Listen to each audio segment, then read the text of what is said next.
আসসালামু আলাইকুম। তাহলে আজকে আমরা পড়তে যাচ্ছি নবম দশম শ্রেণীর ফিন্যান্স ও ব্যাংকিং সাবজেক্টের ত্রয়োদশ অধ্যায়। সুতরাং আমরা আর দেরি না করে শুরু করি।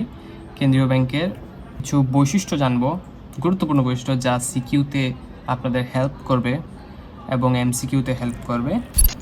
শুরু করা যাক। তাহলে প্রথমে আমরা জানব হচ্ছে কেন্দ্রীয় ব্যাংকের মূল উদ্দেশ্য হচ্ছে জনকল্যাণ। অন্যান্য বাণিজ্যিক ব্যাংকগুলোর মূল উদ্দেশ্য থাকে মুনাফা অর্জন করা, কিন্তু কেন্দ্রীয় ব্যাংকের মূল উদ্দেশ্য হচ্ছে জনকল্যাণ।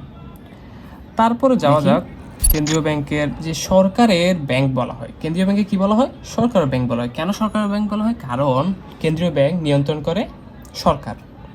এরপরে আসা যাক সকল ব্যাংকের ব্যাংকার বলা হয় কেন্দ্রীয় ব্যাংকে। ঠিক আছে, কেন বলা হয়? কারণ সকল ব্যাংককে নিয়ন্ত্রণ করে থাকে কেন্দ্রীয় ব্যাংক। তারপরে সকল ব্যাংকের ঋণের শেষ আশ্রয়স্থল বলা হয় কেন্দ্রীয় ব্যাংকে। কেন বলা হয়? কারণ হচ্ছে যখন বাণিজ্যিক ব্যাংকসমূহ তারল্য সংকটে পড়ে তখন তাদের কেন্দ্রীয় ব্যাংকের সন্নিকটে আসতে হয় ঋণ গ্রহণ করার জন্য। তাই কেন্দ্রীয় ব্যাংকে ঋণের শেষ আশ্রয়স্থল বলা হয়। তারপর আমরা যাই যে কেন্দ্রীয় ব্যাংকের কিছু গুরুত্বপূর্ণ বৈশিষ্ট্য বা কাজ বলতে পারি, যেগুলো আপনাদের সিকিউতে উদ্দীপকের সাথে আপনাদের সাদৃশ্য করে তুলতে হবে। তাহলে বৈশিষ্ট্য আমরা দেখি প্রথমে যে মুদ্রা বাজার নিয়ন্ত্রণ করে। কেন্দ্রীয় ব্যাংক কী করে? মুদ্রা বাজার নিয়ন্ত্রণ করে। মুদ্রা বাজার বলতে হচ্ছে যে বাজারে স্বল্প মেয়াদি ঋণের দলিল ক্রয় বিক্রয় করা হয় তাকে মুদ্রা বাজার বলা হয়। তাহলে মুদ্রা বাজার নিয়ন্ত্রণ করে কেন্দ্রীয় ব্যাংক, এর ক্ষমতা শুধু কেন্দ্রীয় ব্যাংকের। এরপরে যাওয়া যাক 2 নম্বরের বৈশিষ্ট্য হচ্ছে নোট ও মুদ্রা প্রচলন করে। একটি দেশে নোট ও মুদ্রা প্রচলন করার ক্ষমতা শুধু কেন্দ্রীয় ব্যাংকের হাতে থাকে। এরপরে নিকাশগড় হিসেবে কাজ করে।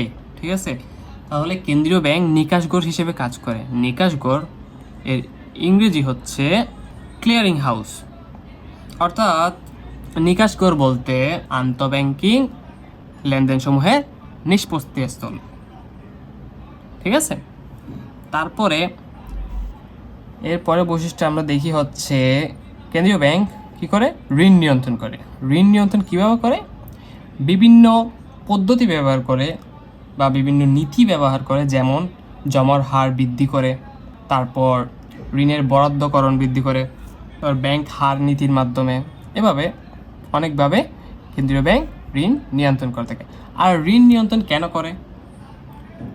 যখন দেশের মধ্যে মুদ্রাস্ফীতি বা মুদ্রার সংকোচন দেখা যায় তখনই কেন্দ্রীয় ব্যাংক ঋণ নিয়ন্ত্রণ করে থাকে। এরপরে আসি হচ্ছে সরকারের উপদেষ্টা হিসেবে কাজ করে। কেন্দ্রীয় ব্যাংক সরকারের উপদেষ্টা হিসেবে কাজ করে। আমরা জানি যে কেন্দ্রীয় ব্যাংক হচ্ছে সরকারের ব্যাংক হিসেবে পরিচালিত হয়। তারপর সরকারকে উপদেশ এবং পরামর্শ দিয়ে থাকে কে? কেন্দ্রীয় ব্যাংক।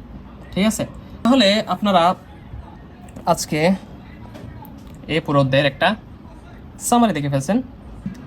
এই বৈশিষ্ট্যসমূহ আপনারা যখন রিভাইজ দিবেন তখন মোটামুটি এই চ্যাপ্টারটা আপনার জন্য ক্লিয়ার হয়ে যাবে। তাহলে দেখা হবে এর পরের ভিডিওতে। আসসালামু আলাইকুম।